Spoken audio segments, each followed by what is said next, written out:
दो दो तीन तीन दिन खाना भी नहीं मिला।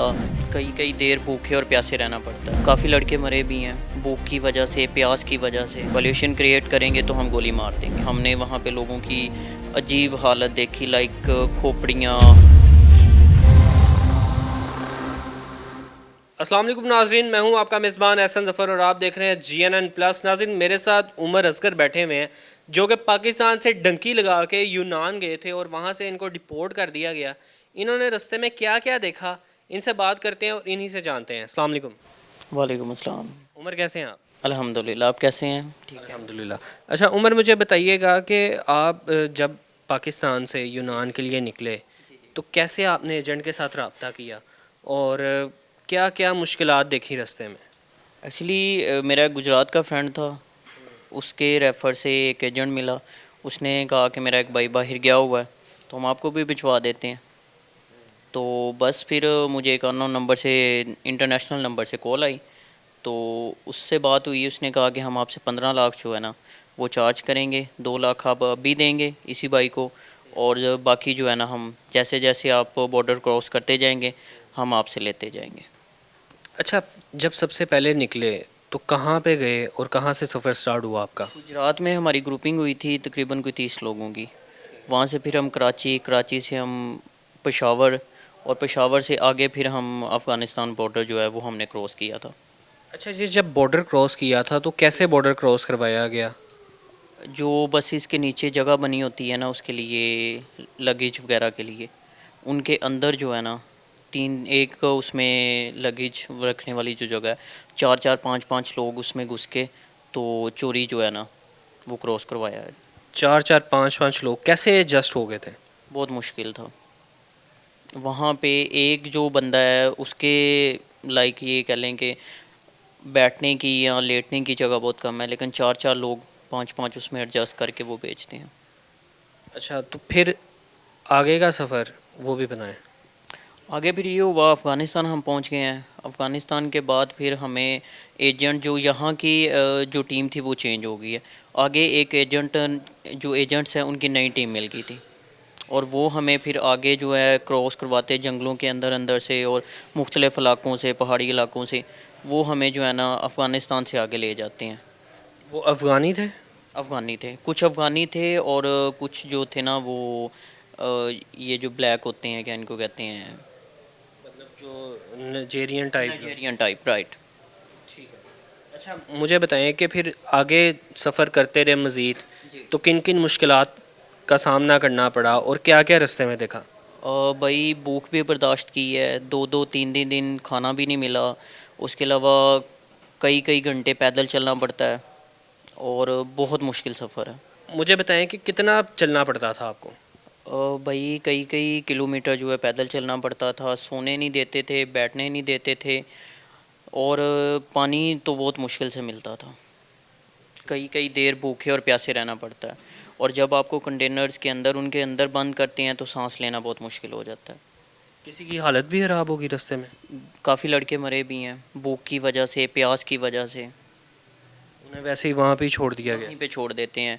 और यहाँ तक कि एजेंट कहते हैं कि अगर आप शोर करेंगे या किसी तरह का कोई मतलब कि पोल्यूशन क्रिएट करेंगे तो हम गोली मार देंगे, और वैसे करते हैं। तो उनके आपके। लिए इंसानी जान की कोई कीमत नहीं है, वो लोगों को मरता छोड़ देते हैं वहीं पे। अच्छा, फिर जब टर्की का बॉर्डर आ गया जी। तो वहाँ से कैसे क्रॉस किया? आगे यूनान जाना था आपने? जी बिल्कुल ऐसी है। टर्की का बॉर्डर जो है वो कंटेनर्स के अंदर, एक कंटेनर्स के अंदर पूरी टीम जो है वो पहले चेंज हो गई थी, और जो यहाँ स्टार्ट से लड़के हमारे साथ गए थे वो चेंज हो गए थे। वो चेंज हो गए थे आगे, कोई मतलब कि वो किसी और कंटेनर्स में थे और हम किसी और कंटेनर में। तो 30-35 लोग जो हैं वो एक कंटेनर में थे। कंटेनर में हमें लोड किया गया उस पर ट्रक पे, और वाइट ट्रक हमें जो है बॉर्डर क्रॉस करवाया गया। कैसे बॉर्डर कैसे छुपा के लेके जाते रहे हैं ये आपको? ये आई थिंक कुछ सेटिंग है उनकी या क्या मामलात हैं। कंटेनर्स को वो चेक कोई आगे से ही उनके साथ ही सेटिंग है, वो क्लियर कर देते थे? क्लियर कर देते थे, बिल्कुल ऐसे ही, चेकिंग ही नहीं होती थी। और उसके बाद जैसे ही हमने तुर्की का बॉर्डर क्रॉस किया, फिर हमें उस कंटेनर से निकाल के मुख्तलिफ़ जंगलों में और बहुत सुनसान इलाकों में हमने वहाँ पे लोगों की अजीब हालत देखी, लाइक खोपड़ियाँ, हड्डियाँ और जंगल बहुत खौफनाक मंजर। लोग मरे हुए हैं, उनकी लोग मरे खोपड़ियाँ हुए पड़ी हैं। हैं, उनकी खोपड़ियाँ पड़ी हुई हैं, उनकी हड्डियाँ, उनके स्केटल्स जो हैं वैसे ही पड़े हुए हैं। तो फिर आगे जब आप गए हैं तो पकड़े कैसे गए और फिर डिपोर्ट कैसे किया गया, फिर आगे जो यहाँ पे सिलसिला का स्टार्ट हुआ वो भी बताएं। तुर्की में मैं 1 हफ़्ता हो गया था, मैं एक ग्रोसरी स्टोर में जॉब कर रहा था, तो वहाँ पे रेड हुई और वहाँ मैं पकड़ा गया। फिर वो मुझे कैंप ले गए, 2 हफ्ते उन्होंने कैंप रखा। तो उन्होंने मुझे कहा, बहुत अच्छा उन्होंने सर्व किया। तो उन्होंने कहा कि अगर आप जल्दी जाना चाहते हैं तो आप अपनी फैमिली को कहें वो आपकी टिकट करवाएं, तो हम आपको पाकिस्तान भिजवा देते हैं। अदरवाइज़ फिर ये है कि जब गवर्नमेंट, पाकिस्तान जो गवर्नमेंट है वो अलाउ करेगी आपकी टिकट, तो फिर हम आपको भेजेंगे। तो फिर मैंने कांटेक्ट किया और फिर उसके बाद जो है मैंने टिकट का अरेंज किया और फिर मैं दोबारा पाकिस्तान आया। और पाकिस्तान जब आए तो फिर किन मुश्किलात का सामना करना पड़ा। पाकिस्तान में जब आया, फिर एफआईए काम जो हैं उनको दिया जाता है हमें, ठीक है। फिर एफआईए चले गए, वहाँ पे बहुत मुश्किल था रहना, 1 हफ़्ता तकरीबन वहाँ रहा। फिर उसके बाद जो है बेल वगैरह करवाई। अच्छा, बेल फिर आपको वकील करना पड़ता है। वकील करना पड़ता है, बिल्कुल ऐसे ही है, वकील करना पड़ता है, वो आपकी बेल दायर करता है और फिर जो है 1-2 दिनों में आप बाहर आते हैं। इनके एडवोकेट हैं, इनसे भी बात करते हैं। नाज़रीन, मेरे साथ अहमद मुर्तज़ा विर्क साहब मौजूद हैं जो कि एफआईए के केसेस को डील करते हैं। इनसे बात करेंगे कि जो जो डिपोर्ट कर दिए जाते हैं बाहर के मुल्कों से, जो गैर कानूनी तौर पे जाते हैं, तो उनको कैसे आगे लेके चलते हैं। अस्सलाम वालेकुम। जी वालेकुम अस्सलाम। अहमद साहब, मुझे बताइएगा कि जब डिपोर्ट किया जाता है तो कैसे इनको फिर आगे डील किया जाता है। एक्चुअली जब कोई भी इलीगल माइग्रेंट यहाँ से ट्रैवल करता है अब्रॉड और वो वहाँ पे अरेस्ट हो जाता है या वो खुद वॉलंटरीली सरेंडर करता है किसी एम्बेसी में जाके, तो वो डिपोर्ट हो जाता है पाकिस्तान। तो जब भी पाकिस्तान में एज सुन एज़ वो लैंड करता है तो एफआईए ऑफिशियल्स उसको वहाँ से अपनी कस्टडी में ले लेते हैं। अमूमी तौर पे जो लोग यूरोपियन कंट्रीज़ में जो ट्रैवल करते हैं उनको एफआईए यहाँ पे लाके अरेस्ट कस्टडी में लेके अरेस्ट कर लेती है और उनके खिलाफ प्रॉपर एफआईआर दर्ज करती है, जिसके बाद उनको जो है एएसटीसी जो सेल है एफआईए का, एंटी ह्यूमन ट्रैफिकिंग सेल, वहाँ पे शिफ्ट कर दिया जाता है और वहाँ पे उनके खिलाफ 17/22 अमूमी जो इमिग्रेशन ऑर्डिनेंस की है 1979 जो उसको रेगुलेट करता है, वो उसके खिलाफ उनके खिलाफ एफआईआर दर्ज कर दी जाती है। लेकिन अब मौजूदा जो सूरत हाल है, जो करंट सर्कमस्टांसिस हैं, उनमें जो ऐसे मामलात हैं उनमें जो डिपोटीज़ हैं उनको विक्टिम डिक्लेयर कर दिया गया। उसकी वजह यह है कि यूएन के साथ कुछ एग्रीमेंट्स हैं, कुछ कबीना में ऐसी डिस्कशंस हुई कि ये लोग अपनी लिवलीहुड के लिए या अपने बेटर फ्यूचर के लिए लोग ट्रैवल करते हैं, जिसकी वजह से इनको एज अ विक्टिम डिक्लेयर किया गया। अब प्रॉपर जो मुल्ज़म हैं ऐसी एफआईआर्स में, उनको एजेंट जो हैं जो इनको बाहर भेजते हैं उनको नॉमिनेट किया जाता है। अच्छा, ये जो उमर बॉय है इसका क्या केस है, अब क्या आपके पास केस आया सामने, तो कैसे डील कर रहे हैं इसके साथ। उमर जो है ये भी इसी एक सारे सिनेरियो का एक फैक्ट ही है जी, और ये विक्टिम है। इसके साथ भी किसी तरह एक एजेंट ने रब्ता किया और एजेंट ने इसको विद इन 2 वीक्स जो है वो यूनान पहुंचाने का वादा कर दिया, और ये बड़े गरीब घर से ताल्लुक़ रखता है, तो इसने भी उसकी हामी भरी और उसके बाद इसने कुछ अमाउंट 2 लाख रुपए में इसका मामला तय पाए, जिसमें से 1 लाख इसने यहाँ पे दे दिया और 1 लाख ईरान जाकर दिया। फिर इसको जो है वो तुर्की ट्रैवल करवाया। जब तुर्की ये पहुँचा 1 हफ़्ता भी नहीं हुआ था कि वहाँ पर अरेस्ट हो गया। जब तुर्किश पुलिस ने अरेस्ट किया तो इसे कैंप में भेज दिया, और कैंप में जो है वो बड़े अच्छे मामलात हैं, बड़े अच्छे तरीके से लोग होस्ट करते हैं।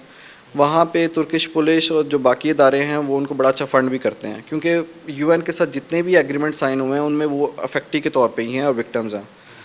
तो जब ये लोग वहाँ पे रहते हैं तो पाकिस्तान फिर ये अपने घर वालों से जब राब्ते में होते हैं तो यहाँ से ये फिर पैसे मंगवा के पाकिस्तान ट्रैवल करते हैं। तो जब टिकट्स इनको अरेंज हो जाती है और पाकिस्तान आते हैं तो यहाँ पे एफआईए ऑफिशियल्स इनको अपने कस्टडी में ले लेते हैं, अरेस्ट कर लेते हैं। तो जब अरेस्ट करते हैं तो फिर एफआईआर इनके खिलाफ लॉन्च होती है और प्रॉपर वे से फिर जेल जाते हैं और जुडिशल होके उसके बाद इनकी बेल आउट होते हैं। तो उमर का केस ऐसे था, लेकिन उमर क्योंकि उस तब आया जब इनको एज अ मुल्ज़म पेश किया जाता था, अब हालात डिफरेंट है, अब इनको एज अ विक्टिम डिक्लेयर कर दिया गया। अच्छा, आपने काफ़ी ऐसे केसेस देखे हैं, तो जब लोग डिपोर्ट होकर वापस आते हैं तो उनकी कंडीशन कैसी होती है। एक्चुअली जब पाकिस्तान से लोग ट्रैवल करते हैं तो मेरा ख्याल है कि जब इलीगली जब कोई भी बंदा ट्रैवल करता है तो बहुत मुश्किल हालात में से जाता है, इतना आसान नहीं है। तो ये बहुत डिप्रेशन, बहुत हालात इनके लिए बड़े नाजुक होते हैं। अभी बहुत बड़ा रीसेंट वाक़या है लीबिया का, शायद आपने बड़ा हाइप भी क्रिएट हुई मीडिया पे। उसमें 300 पाकिस्तानी जो लोग हैं वो लीबिया ट्रैवल करते हुए इल्लीगली कश्ती में सवार थे, और उस कश्ती को कहा जाता है कि इंटेंशनली गिरा दिया गया, उस सिंक करवा दिया गया एजेंट्स ने। उसकी वजह थी कि वो वहाँ पे एजेंट्स को ख़तरा पैदा हो गया कि शायद कहीं हम लोग आगे मारे जाएंगे, या तुर्किश पुलिस या दूसरे जो मुल्की इदारे हैं, एजेंसीज़ हैं, वो हम पे जो है वो किसी तरीके से हमें अरेस्ट ना कर लें। तो उन्होंने इंटेंशनली उस कश्ती को जो है वो गिरा दिया और ख़ुद वो वहाँ से फ़रार हो गए दूसरी कश्ती पे। तो ये इस तरह के भी वाक़यात होते हैं। तो इसलिए बड़ा मुश्किल होता है कि यहाँ से ट्रैवल करना और फिर वहाँ पहुँचना, और इनकी बड़ी इवन कि यहाँ तक इनका पानी, खाना, हर चीज़ 3-3 4-4 दिन के लिए बंद भी रहती है। तो इनके लिए बड़ा मुश्किल होता है ट्रैवल करना। तो जब ये वापस आते हैं तो ये आप यकीन करें कि ऐसे ऐसे केसेस देखने को मिलते हैं कि मेंटली इतने डिस्टर्ब, डिप्रेशन में, यहाँ तक कि कुछ जो डिपोटीज़ हैं उनको यहाँ पे फाउंटेन हाउसेस में भी रखा गया।